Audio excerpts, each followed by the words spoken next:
Meu nome é Nice e sejam bem-vindos a mais um áudio aqui para o canal. E hoje nós daremos a sequência ao capítulo 2, parte 3, a história de Teodoro. Mas, como sempre, antes de eu começar, eu peço que você deixe seu like, um comentário, compartilhe se possível. Se você ainda não é inscrito, gostou do canal, eu te convido a se inscrever. São atos que para você não custa nada e que para mim é muito importante. Você também pode se tornar um membro do canal ou clicar no botãozinho Valeu, ok? Então, dados os recados, vamos para a sequência da história de Teodoro. O servo, ao reconhecer-me, exclamou: Senhor, voltastes finalmente, graças a Deus. Que tristeza, meu senhorzinho. Eles vieram em noite escura e tempestuosa, e vosso pai, sempre tão bondoso e hospitaleiro, fez com que entrassem e se assentassem à mesa para a ceia.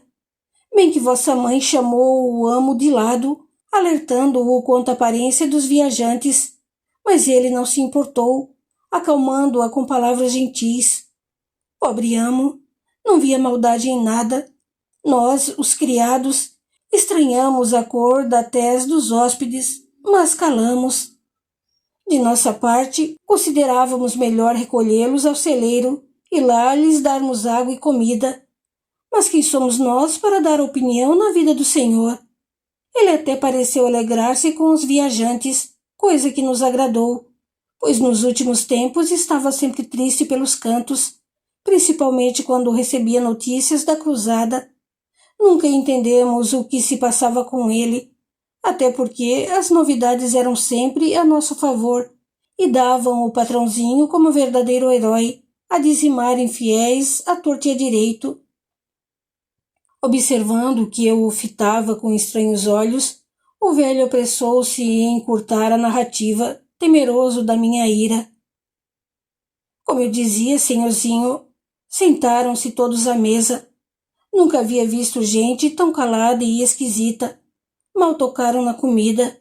As coisas arrastavam-se quando o senhor, talvez para quebrar o clima tenso, perguntou ao que parecia o chefe da expedição se ele tinha notícias da Guerra Santa. Para quê? Os olhos do sujeito tornaram-se apertados e com surda voz ele disse ao vosso pai: Sim, temos notícias. Os mouros, a quem chamais de infiéis, caem sacrificados na honra e no coração pelos estratagemas, perfídias e artimanhas de um cão cristão, a quem denominam Teodoro. O servo olhava-me medrosamente, como se temesse minha reação, mas continuou quando lhe fiz imperativo gesto. Depois dessas palavras ofensivas, antes que alguém pudesse ensaiar qualquer reação, caíram sobre nós, matando-os a golpe de espada. Até os pequeninos, vossa mãe, as meninas, ninguém foi poupado.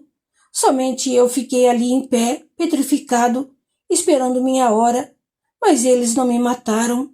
O homem, de rancorosos olhos, subiu as escadas, juntamente com os outros, e eliminou ele mesmo a senhorinha Helena e a criancinha. Eu sei que ele fez isso porque, depois que se foram, achei a pobrezinha estrangulada com o torçal de seda que lhe pendia o manto. A menininha foi sufocada com um travesseiro. Como se não bastasse, violentaram-na, Senhor. Deus nos proteja. Ela havia dado à luz há somente 5 dias. A mim, antes de irem embora, disseram que deveria transmitir-vos um recado. Por isso mesmo me pouparam, Senhor. Só por isso. Fala, homem, por Deus. Faz tempo, Senhor. Preciso lembrar. Sinto medo de excluir, pois ficareis bravo comigo, Senhor. Repeti um monte de vezes nesses meses todos para não esquecer. O excomungado disse bem assim: Na pele sentireis a dor experimentadas ao encontrarmos nossos familiares mortos, nossas filhas estrupadas, nossas casas invadidas. Lutamos com brio e coragem por aquilo em que acreditamos, mas não há honra nos atos de um homem que mata crianças e mulheres sorrateiramente para vencer o inimigo pelo desespero. Minha pobre filha, desonrada e louca, suicidou-se por não poder conviver com o peso do remorso e da humilhação. Por infantilidade, ela colocou o pior dos inimigos dentro das casas de nosso povo. Cada vez mais execramos esse Cristo que determina e apoia tanta vilania. A vingança pertence-nos, e embora não possa apagar o que foi feito, com toda certeza acalmará nossos corações que bradam por justiça. O servo olhava-me e havia piedade em seus olhos. Carinhosamente, procurando aliviar meu sofrimento, rebuscou na memória algo que servisse de consolo, ainda que um pouquinho. E vosso irmãozinho Eliasírio, bom menino, poderá auxiliar-vos a superar o sofrimento. Nas horas trágicas necessitamos de um ombro amigo, Senhor, e vosso irmão com certeza vos ama e admira muito. Calei-me. Como dizer que o mandara enforcar e pendurar seu corpo até que apodrecesse? Todos mortos por meu orgulho, todos vitimados por minha ânsia de poder e reconhecimento. Estranha febre lançou-me ao leito. Queria morrer como se fosse solução para os problemas que eu mesmo criara. Ainda não entendia por que tudo saíra de forma errada. Questionando, eu somente queria servir Jesus, propagar sua doutrina pelas terras dos infiéis. Dia após dia, noite após noite, delirava, chamando por Helena, por minha mãe, por meu pai, por meus irmãos menores, até que o pequenino ser que não conhecera povoara os delírios. Minha filha, sequer fora informado de que Helena esperava um filho nosso. Percebia de vez em quando o frescor das compressas que o velho servidor aplicara sobre minha ardente fronte e ouvia sua voz murmurando sentidamente: Perdoai-me, senhorzinho, por favor. Não pude salvar vossa família. Eu também sofro muito, mas nada posso fazer para trazer os pobrezinhos de volta, e muito menos vós o podeis. Nesses casos, meu senhor, temos que entregar tudo nas mãos de Deus e ter resignação. Ficareis bem, retornareis à frente de batalha. Escutando-o, considerando-me vítima, mentalmente retrucava: Retornar? Estava cansado de tanta ingratidão. Dera o melhor de mim pelo Cristo e o que me restara? Solidão e desespero. Passado o primeiro impacto, retrocedi aos antigos conceitos, considerando-me certo e injustiçado. Varri de minha mente o recado do pai de Samira, preferindo imputar a outros a culpa do que acontecera, permanecendo na cegueira por mais tempo. A inicial reação de arrependimento perdera-se, o que constituiria a porta de entrada para muitos sofrimentos futuros, resultantes de meus próprios atos. Passada a doença, voltei ao campo de batalha. Se não o fizesse, seria considerado traidor, e a ideia repugnava-me. Essa foi a explicação que me dei, mas a verdadeira razão de minha volta residia no fato de que eu gostava de guerrear, de matar. Ao regressar, meus negros cabelos haviam se tornado grisalhos pelo sofrimento da perda, e estava amargo, desiludido, embrutecido ainda mais. Se me achavam feroz antes, imaginai o novo Deodoro. Assustava até os cristãos, que de mim se afastavam com medo das violentas e imprevistas reações. Lançava-me à luta com insano ardor, como se desejasse ser transpassado pelo aço das cimitarras. Em minhas mãos, a espada adquiria vida, ceifando existências com sanguinária precisão. Minha fama espalhou-se ainda mais entre os infiéis, e os ódios multiplicaram-se. Ah, meu amigo, se as criaturas tivessem consciência do poder do pensamento, assim, além de minhas próprias tendências agressivas, intensas vibrações de semelhante frequência reforçavam-nas. Vivia eu em um inferno particular, de indescritíveis proporções. As perdas dos entes queridos eram consideradas injustas e arbitrárias. Clamava pelos mortos com desespero e revolta, culpando-os por me abandonarem. Jesus, aquele Cristo em armadura guerreira, passou a despertar em mim estranhos e contraditórios sentimentos que iam do temor à raiva, mas jamais passavam pelo amor. Todas as outras mulheres do mundo, já que Helena se fora, constituíam caso à parte, indignas do mais simples respeito humano, sequer de piedade. Ah, meu irmão, em uma guerra, as maiores vítimas são seguramente as mulheres e as crianças. Enorme listas de abusos acrescentou-se a que eu ostentava antes da vingança do Mouro, pois me esmerava em crueldade e insânia. A cruzada encerrou-se, principalmente porque nosso rei, aborrecido com os crescentes dispêndios e sem poder contar com o auxílio de seus empobrecidos cavaleiros, talvez entediado com a matança, certamente descontente com as poucas vantagens auferidas, resolveu dar por acabado mais um capítulo das nada honrosas contendas dos cristãos contra os infiéis. Ambos os lados deixavam sobre o solo, empapado de sangue, corpos inanimados, e por detrás de cada um deles, famílias em abandono, corações despedaçados. Esta, meu irmão, é a minha visão hoje. Todavia, naquela época, não pensava assim. Julgava-me o único a sofrer as dores da perda, insulado em meu egoísmo. Nada mais restando em termos familiares, resolvi fixar-me na corte, escudado pelo imenso patrimônio paterno, suficiente para a longa existência de luxo e desperdício. Desejava aproveitar a vida, uma nova companheira talvez. A fama dos feitos de guerra precedera-me, sendo recebido com honrarias de herói. Mais uma vez mergulhei de cabeça em prazeres inconsequentes, com rapidez me adaptando ao estilo dos nobres da corte. Que diferença dos dias operosos na propriedade do campo! No fundo, enfastiava-me, contudo, simulava felicidade, enganando a mim mesmo. Ócio e lazer contínuos. Dentro de mim, a consciência insistia em sinalizar que algo estava muito errado. Todavia, não abaixava a guarda, prosseguindo em um mundo irreal, fingindo, afivelando máscaras e mais máscaras de ventura, poder, orgulho, superioridade. Nessa época, envolvi-me com muitas mulheres, todas lindas, perfumadas, bem vestidas e vazias, fúteis. Fugia das honestas, virtuosas e inteligentes, mesmo formosas, como se temesse qualquer mudança em meu modo de ser, impulsionada por suas benéficas presenças.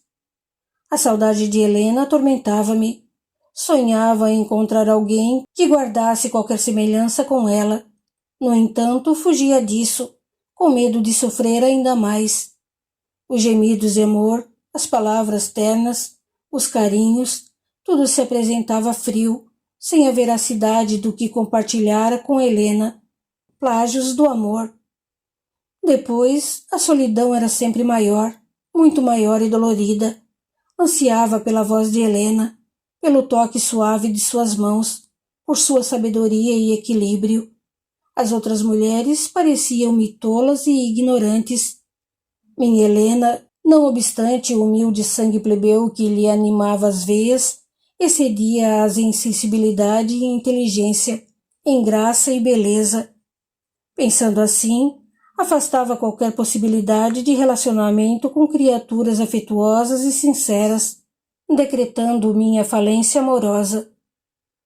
Acedendo à solicitação do rei, praticamente uma imposição, aceitei vantajosa união com linda e fútil jovenzinha, que me devotava alucinada paixão, e cujo pai intercedera junto à real pessoa no sentido de ter-me como genro. Infeliz escolha do pobre homem. Surrei-lhe a filha, traía com qualquer uma que se insinuasse, humilhei-a, pobrezinha. Morreu em trabalho de parto, e a primogênita acompanhou-a. Senhor Jesus, que ela possa me perdoar. Novamente só, voltei meus olhos para o Cristo, resolvendo servi-lo. Deveria ter assim colocado, servir-me do Cristo. Ainda me sentia injustiçado, questionava os desígnios de Deus, insultava o Mestre em minhas constantes bebedeiras, praguejando contra ele, culpando-o pelos infaustos acontecimentos no solar paterno e principalmente pela perda da bela e gentil Helena. Contudo, depois das armas, a carreira religiosa era a de maior prestígio e poder, desde que o candidato não se atoleimasse com falsas santidades e inútil caridade. Realmente acreditava nisso. Na qualidade de religioso, poderia viver bem, com conforto e riqueza, e ascender a altos postos no reino, o que não seria difícil com minha inteligência e sagacidade. Além do mais, uma vez que religiosos poderiam pegar em armas, se assim o desejassem, nada me impediria de participar das guerras de que tanto gostava.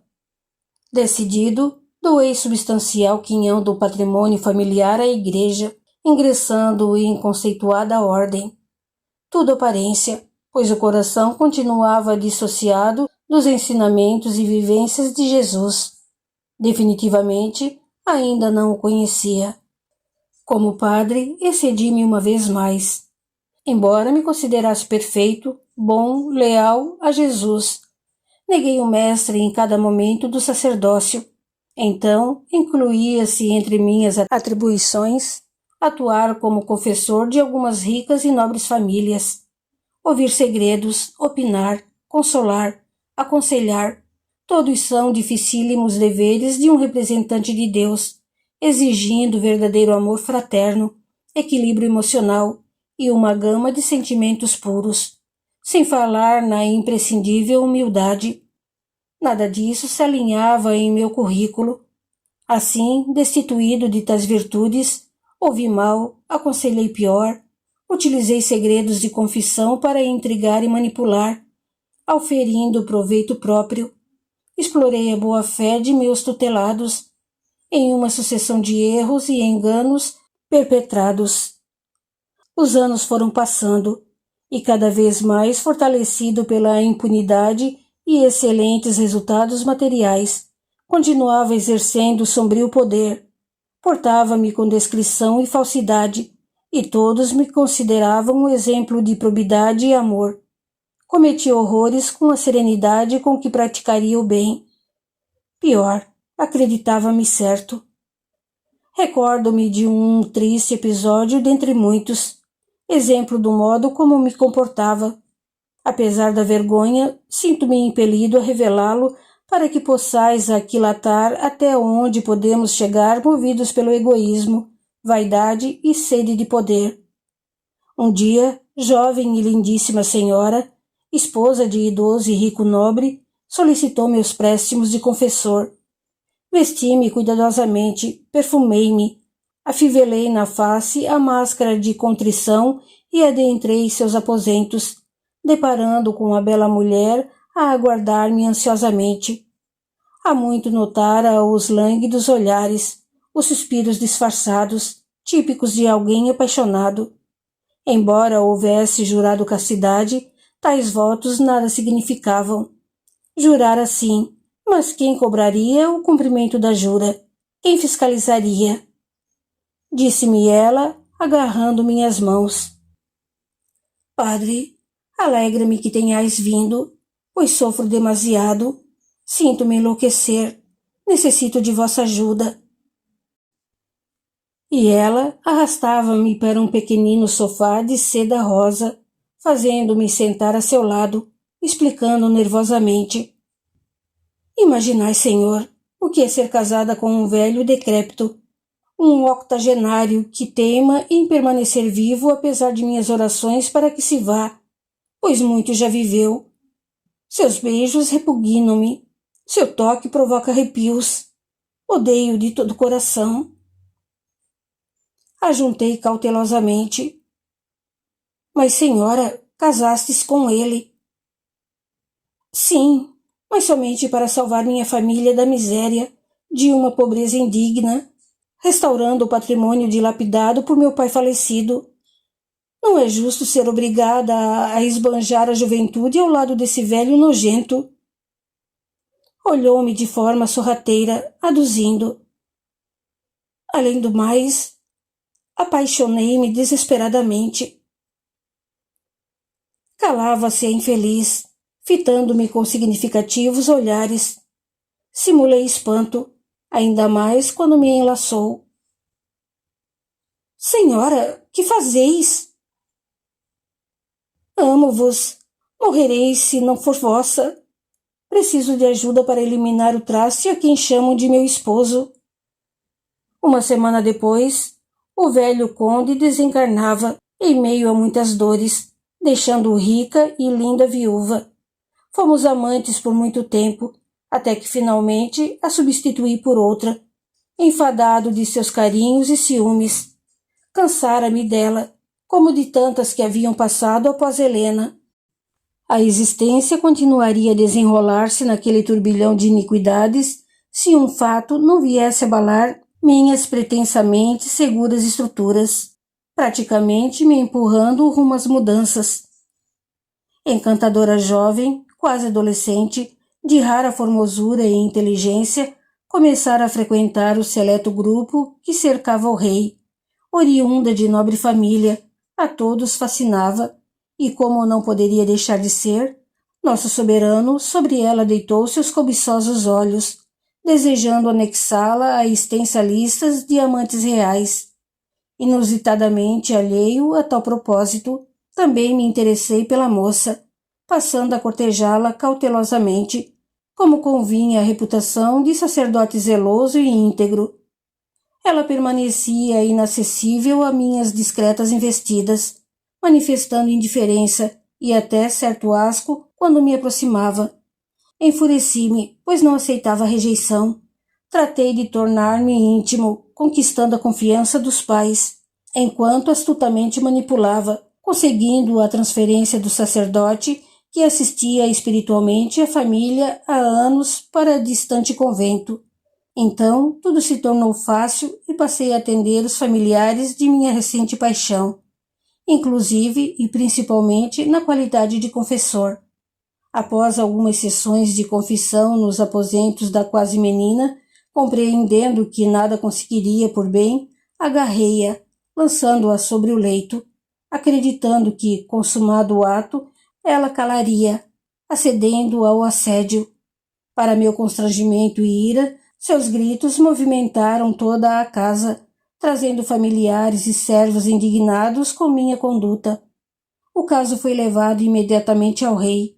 Fosse outra, nosso soberano daria um jeito, colocaria panos quentes, sugeriria ao possesso pai cautela, submetendo-me a um arremedo de censura diante dos ofendidos, dando o lamentável episódio por encerrado, provavelmente me elogiando as ocultas pela aventura amorosa, mas tratava-se do objeto de sua também desesperada paixão. Ultrajado, não hesitou em transferir-me para bem longe da corte, neste longínquo mosteiro, aguiçá, de castigo e por medida de segurança, uma vez que eu me celebrizara como hábil conquistador e ainda era um belo homem, rivalizando com mais garbosos da corte. Aqui cheguei profundamente revoltado com a ingratidão real e comigo mesmo, por haver ficado cego a ponto de não detectar os inconfundíveis sinais de obsessão afetiva em nosso monarca. Confidencial pergaminho, entregue ao superior do convento pelos soldados que me escoltavam, recomendava especial severidade, ordem inflexivelmente cumprida, tudo com o intuito de rebaixar-me, quebrando o orgulho, humilhando, espezinhando. Assim instalaram-me no quartinho que conheceis, agora muito melhorado, terrível na época. Descarregaram sobre meus atléticos e fortes ombros todo o serviço do convento. Afastaram-me das mulheres, forçando a abstinência sexual, cerceando qualquer aproximação feminina, mesmo das camponesas rústicas e nada atraentes da aldeia. Privaram-me de qualquer meio de manipulação no tocante aos companheiros religiosos, determinando que não conversasse comigo, ignorando minha presença. Ninguém ousou desobedecer às ordens até o dia de hoje, e já se passaram muitos e muitos anos. Ignoram-me como se eu fosse uma sombra. Os primeiros tempos foram dificílimos e eivados de profunda revolta e aterradores ódios. Orgulhoso, acostumado a fazer valer minha vontade, impetuoso, impaciente, egoísta, manipulador, mulherengo, sentia-me enlouquecer. Trabalhava como louco, tendo que aprender a fazer quase todas as coisas, pois me tornara um inútil na corte, somente preocupado em desfrutar a vida. Um velho servo do mosteiro, quase cego e surdo, entravado por pertinaz reumatismo, foi encarregado de ensinar-me e o fez a duras penas, pois eu era grosseiro e petulante, teimoso e recalcitrante. A cada serviço mal feito, meu superior não hesitava em usar o açoite, a título de penitência, com a desculpa de que estava domando meu mau gênio, restituindo-me ao bom caminho da religião. Em seus olhos lia satisfação em fazer-me sofrer, e ele não perdia a oportunidade de infernizar minha existência. Porque, se nada eu lhe fizera. Hoje sei que a razão pode estar em desafetos do pretérito. Quem sabe? As coisas atingiram um ponto tal que tentei o suicídio. Fui para o pequeno bosque vizinho ao mosteiro e lancei-me do galho de uma grande árvore, dependurado pelo pescoço. Felizmente, alguns camponeses que por ali passavam, na exata hora, cortaram a corda, conduzindo-me à cabana de velho aldeão, onde me deixaram.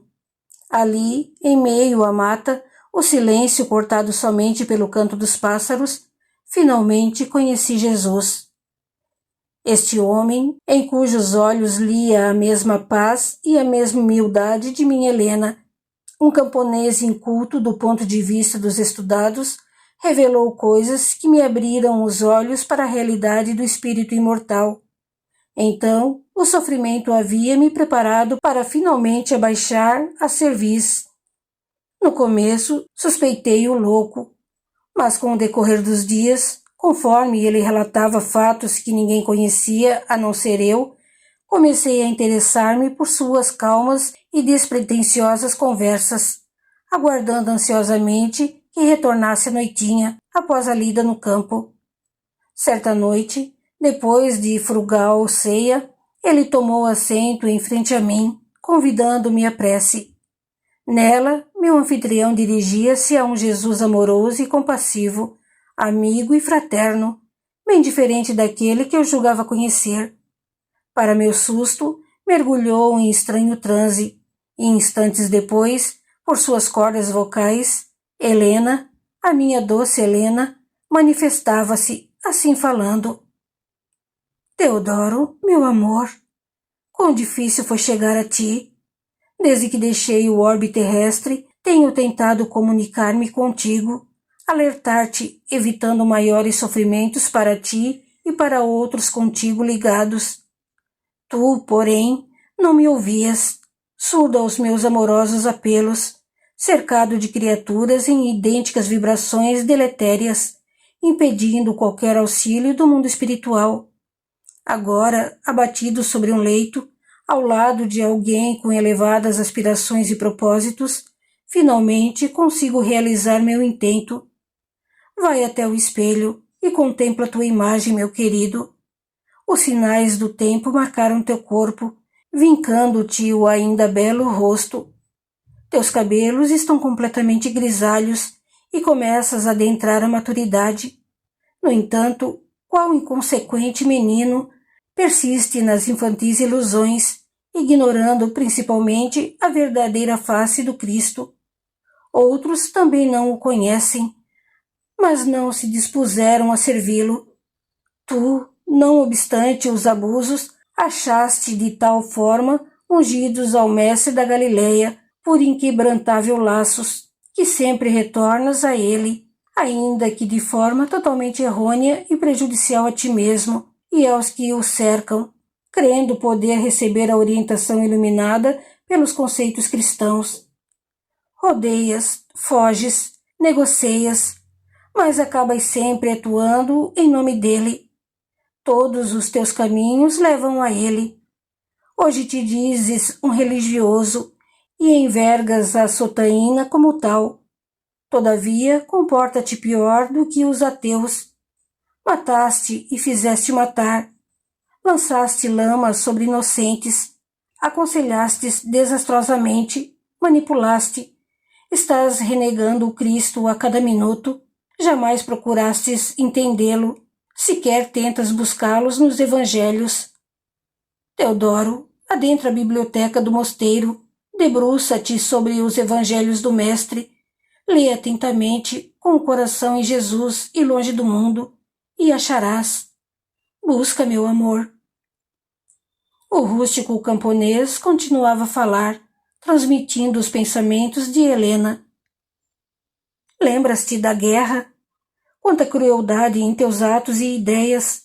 Exultastes com o sofrimento de teus semelhantes. Persististe, mesmo depois do sacrifício de todos nós, tua família, consciente da culpa quanto aos desmandos por mim cometidos em vidas passadas. Curvo-me perante a justiça divina, o que não me impede de enxergar teus tristes envolvimentos em variadas situações e o profundo abismo em que mergulhas cada vez mais. O Cristo bem colocava quando dizia do escândalo necessário, mas da responsabilidade daquele que o deflagra. Imputas a outros a culpa por teus pesares. Todavia, a verdadeira causa está em ti, meu querido. Para e pensa.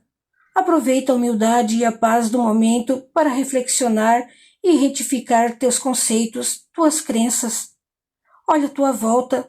Sai do teu etocentrismo, pois não és o centro do universo. Orgulho e vaidade vãos. Os sofrimentos e dores, as perdas e desilusões são comuns a todos os seres humanos e constituem os aguilhões que nos impulsionam ao progresso e perduram até que aprendemos a lição do amor a nossos semelhantes e a nós mesmos. Jesus é o caminho mais rápido e coerente para isso. A terra constitui abençoada escola e redentor hospital, sendo que ninguém está isento de padecimentos, tantos maiores quanto mais elevada nossa imperfeição espiritual. Castigo de Deus? Jamais. Colheita obrigatória do que plantamos. Contudo, assumes posição superior às leis divinas, revoltando-te quando colhes o semeado por ti mesmo, revidando e ferindo, como se fazer o outro sofrer aliviasse nossa dor, isentando-nos da reparação e da aprendizagem. Após breve pausa, Helena continuou. Abre teu coração. Continuamos a amar-te. Morremos fisicamente, no entanto, estamos vivos em espírito. Nada impede que o amor aos nossos entes queridos persista após a viagem de retorno à pátria espiritual. Compreendemos as dificuldades pelas quais estás passando, mas nada poderemos fazer para auxiliar se não quiseres e não compreenderes as imprescindíveis mudanças. Tais mudanças dependem de teu livre-arbítrio e do empenho e vontade com que te houveres no abençoado intento. A voz calou-se e o velho saiu do transe como se nada houvesse ocorrido. Mostrou para meu desespero não se recordar do conteúdo do longo monólogo de minha amada, pois eu me refugiara em inabalável mutismo. Não obstante a boa vontade de Helena, o que acontecera comigo? Enervei-me, exigindo explicações da pobre criatura, cobrindo-o de impropérios, desejando que reagisse para ter a desculpa de agredi-lo fisicamente. Havia tristeza e bondade na forma mansa com que respondeu. Perdoai minha ignorância, meu irmão. Sou um lavrador bronco, analfabeto, rude e trabalhador de alheias terras, como podeis ver minhas mãos rachadas, calejadas, fruto do amanho do solo nem sempre gentil. Por desconhecidas razões, Deus confiou-me tarefa difícil e bendita, a de servir como intermediário aos que já se foram, aos quais costumais chamar de mortos. Afora isso, nada sei. Cabendo a vós, meu senhor, analisar o que ouvistes e determinar a veracidade da comunicação de seja lá quem for, podeis crer ou não. Alheio e perplexo, humilde sem instrução alguma, no entanto, exprimia-se com rara dignidade e enorme coerência. Senti-me enrubescer de vergonha, no mínimo por minha falta de educação. Estava em sua casa, comia de sua comida, curava-me com suas poções e ungüentos. Dele necessitara para não perecer, e tratava-o daquela forma. Uma pergunta atormentava-me. Seria realmente Helena ou fruto de minha saudade, da fragilidade orgânica resultante do suicida ato? Resolvi apresentar sincero pedido de desculpas ao velho e olvidar a manifestação. Provavelmente não se repetiria. Estava enganado. Helena retornou várias vezes e a cada vinda mais me convencia de sua identidade. Impossível mistificar o terno timbre de sua voz, os profundos conceitos por detrás das mínimas palavras, os detalhes de nossa infância e do pouquíssimo tempo de casados. Era ela realmente.